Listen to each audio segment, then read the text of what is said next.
Well, look-a here. Guess who's number one in the Nielsen ratings again? 97.7.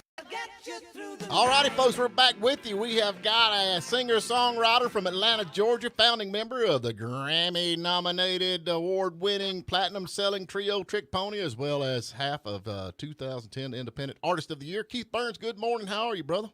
How you doing, my friend? Man, we about snowed in down here in Hiawassee. How about you up there? Hiawassee, Georgia.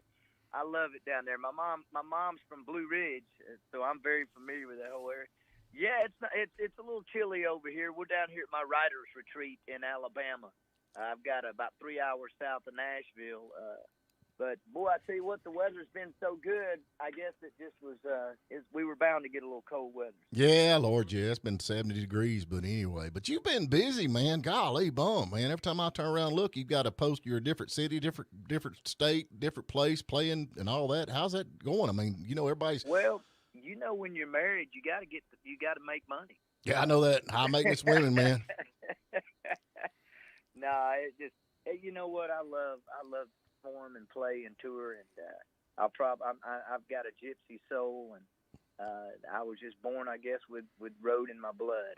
I'd love to travel and love to play, and as long as there's an audience out there to play to, I'm gonna be out there playing and taking my new music and singing. That's basically what I've been doing. And you know, normally we take January off to kind of reset our brain, and I get my writing. You know, I go up to Nashville and write a bunch and just, you know, and then come February we're back in the shoot again and out on the road. Yeah. Well, you got some. We're rocking. How you doing? How was Christmas? How was New Year? We made it through it, man. I got to pay for all them Christmas presents now, but other than that, I understand.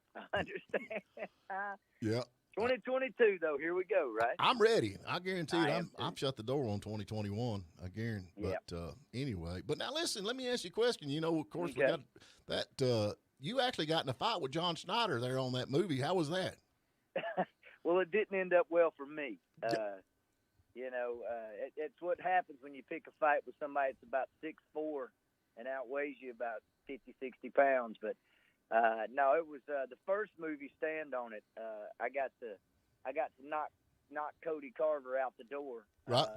And then the second movie, I guess I just picked a fight with somebody a little too big, but it was fun, and I get knocked down twice actually. Mindy, the co-star of the movie, who's John's love interest. Right. She's a dear friend of ours out. And little fact here, she is the fiance for Randy Couture. They live out in Vegas. The fighter. Yeah, he's like a what is it? MMA fighter. MMA fighter. Yeah. You know, the natural. He's one of the nicest guys. It happened to end up in Las Vegas at our show, at my Trick Pony show out in Las Vegas about 4 years ago. And when I got married that day out in Vegas, and Randy Couture comes out, and I've known him for a while, and he comes to the back room and he gives our wedding speech. He goes into this 10-minute deal about, you know, how to honor this and that. It was fantastic. But anyway, Mindy's in the movie, and so she comes over and she gives me a whack, and then of course me and John have this scene, and we go back and forth, and it's a lot of fun. The movie's a lot of fun. I got to co-write the title track too, along with John and Cody. Poker Run, the actual title track to the movie. So it was a lot of fun to make. Folks, we're talking to Keith Burns. Go to keithburnsmusic.com. You can see all the stuff he's got going on. And I know y'all familiar with Trick Pony, but he is out doing his thing, and he's got some cool stuff. But anyway, keithburnsmusic.com. Now, let me ask something. As far as you getting beat up by, you know, John Schneider, did it have anything to do with the fact that he's the guy that writes the checks for the movies? That probably had something to do with it. You know, it's one thing to, and I'm being painfully obvious here. Yes, it absolutely did. But in real life, I'd probably get beat up by John too. Oh, okay, you know? okay. I was gonna say, in real life. life. But you know, I'm just saying, with the guy who writes, the person who writes the checks for the movie, mm-hmm. and the person who directs the movie, yes, it is. They probably end up winning the fight. Yeah, that's the way it is. But yeah, you know, you was talking about your buddy out there that gave the speech. What's his name? The MMA fighter. Couture. Couture. Randy Couture. Yeah. Yeah, you said he's the nicest guy. Does it not seem like that it's always, when you get your hind end whooped, it's always by the nicest guy? It's never like a, you know. Yeah, He was- you know what? Yeah, I mean, I guess being listen, when I was in school, I don't know about you, but when I was in school, I used to scrap a little bit. But then once I got out and started playing music for a living, Right. I kind of had, I would see them, you know, especially when we play bars. I'd be up on stage playing, and I'd see the fights happening. One time we were in at Decatur, Georgia, playing a room called Cyrus J. And I was on stage, and Midnight Rider Band, and the fight started like right next to the stage and went all the way back. And before it was over, the whole entire bar was going at it. Man, Everybody. I love it. And we just kept right on playing. That's it. I mean, well, you know, what do you do? I mean, you know, you don't stop and go stop that. You just keep right on playing, and usually it stops. But, you know, this time it didn't. But that's crazy. Yeah, I've seen them, man. I know that's right. But I always like, you know, nowadays they got fights breaking out at Walmart and everywhere else, which kind of makes it exciting, you know, instead of just shopping. So. You know what we call that, adventure shopping. I'm with you. Now you got it. Yeah. Yeah. So I got my Christmas song I had out with John. We're actually going to bring it out next year. I didn't put it out this year. It's called What Family Might Say. Right. And the opening line of the Christmas song that we wrote was, don't mind the traffic at the shopping mall. I even like a Black Friday, y'all.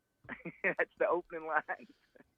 So what do we like? Now you're in the process of writing. What do we got coming out new? What are we looking for coming out by Keith Burns? I've got an album coming out this year. I have just, the last 2 or 3 years, I've really been writing a lot. I've been in the studio. I've been cutting a bunch of stuff. I had 3 or 4 songs cut by a new artist up in Nashville named Josiah Siska. Right. He's on Black River, and of course John's cut several of my songs, and so I, you know, and I've been writing for a lot of other people, but I just, you know, I'm going to come out with my own CD this year. I've got a label behind me, that White Mustang Records, that they said they'll put it out, and they want to do something with me. So I've got all this material because I haven't really put anything out in 2 or 3 years. So I've got all this material ready to go that I've already cut, and it's already been produced and already mastered. And so I'm gonna be putting some stuff out. So you'll be hearing from me here before long. And I've got some really good stuff. That's the good thing about not putting something out every year or every 6 months or every 8 months, is you got the opportunity to kind of, you know, put it all and stack it up a little bit. So I probably have about 25, 30 songs that I went in and recorded. So I can just sit down and now kind of get a theme for what I want to do and pick the, you know, 8 to 10 best things and come out with.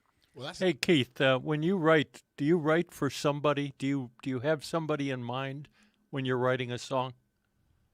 You know, not necessarily. What I do is I'll take a great idea and I'll write that idea the best I can. I'll craft it the best I can. The song just kind of takes me. I have a melody kind of in my brain, and it takes me where I want to go. Now, once I'm done with it, I'll either go, you know what, that's me. That is all me.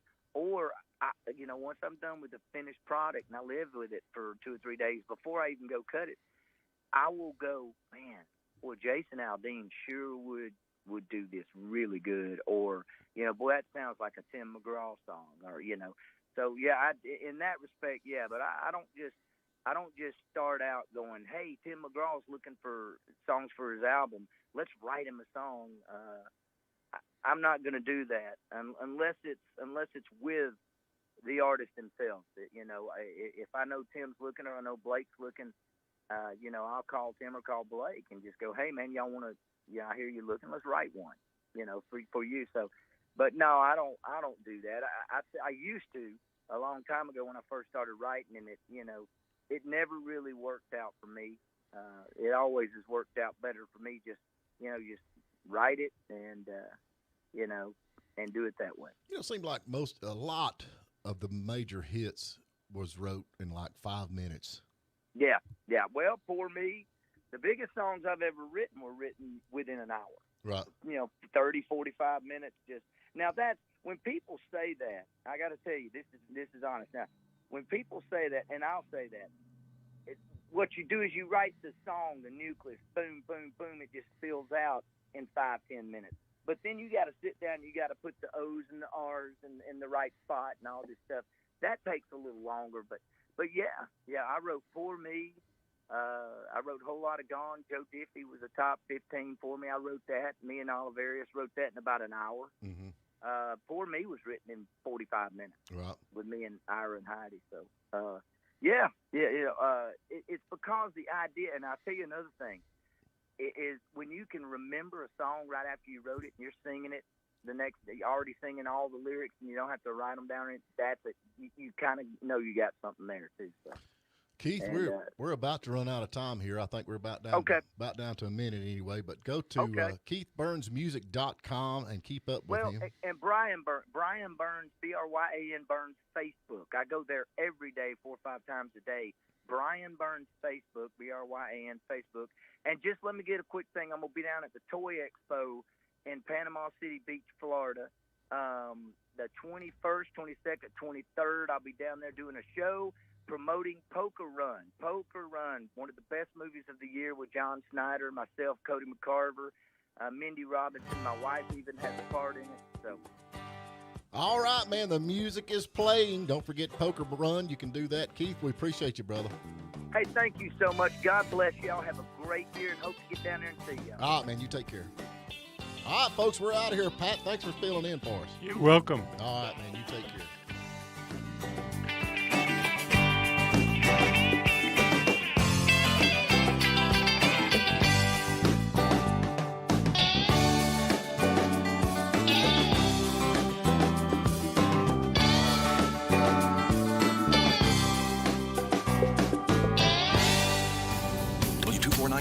WJULAM Hiawassee. Well, look a here. Guess who's number 1 in the Nielsen ratings again? Play 97.7.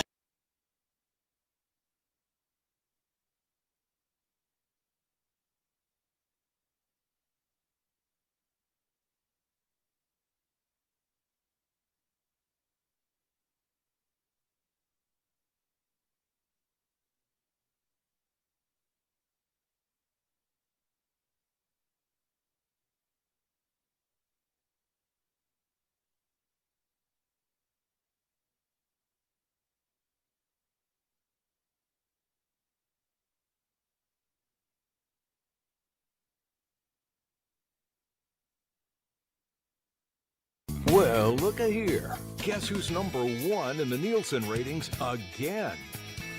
Play 97.7.